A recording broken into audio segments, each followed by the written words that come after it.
अस्सलाम वालेकुम दोस्तों। ड्रामा सीरियल पापनगर ड्रामे में छा थींदो। सावरियल खान हाणे रिस बालाजी खान मथा हमलो करे उन्ही खे मारे छॾींदो। रिस बालाजी खान मल्हार ऐं रोशन खे जेल में माराए छॾींदो। आशिया दिल हाणे रिस बालाजी खान खे मारे छॾींदो।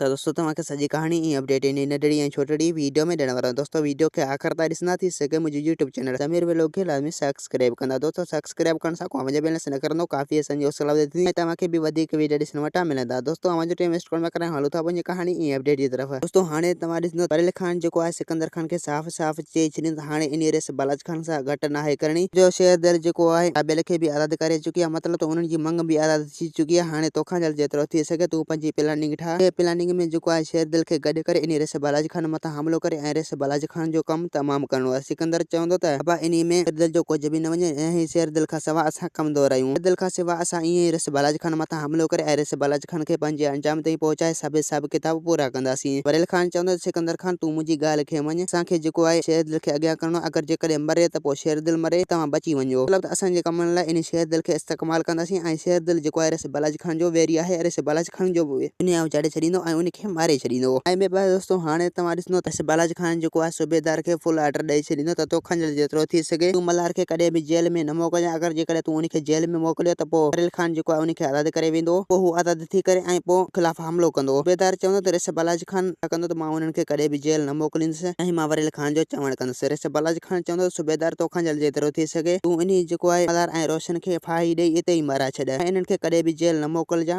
को न को बहानो ठाहे हिननि खे माराए छॾिजां। ऐं ॿिए पासे दोस्तों हाणे तव्हां ॾिसंदो शेरदिल जेको आहे मिठल खे चवंदो त चाचा मिठल ऐं राबेल तव्हां परेशान न थियो। बसि हर हाल में मां हाणे रिस बालाजी खान खे मथां हमलो करे रिस बालाजी खान खे मारी ऐं तव्हांजो प्लान कंदुसि। राबेल चवंदुसि शेरदिल मां हाणे पंहिंजो प्लान त पाण कंदुसि ऐं इन रिस बालाजी खान खे मारे पंहिंजी बेइज़ती जो प्लान कंदुसि। ॾिसां त रिस बालाजी खान मूंसां कीअं थो शादी करे। दोस्तों उम्मीद है कहानी खे पसंदि असांखे ॾींदा इजाज़त। वरी तव्हां सां मिलंदासीं कि नई वीडियो में। खुदा हाफ़िज़।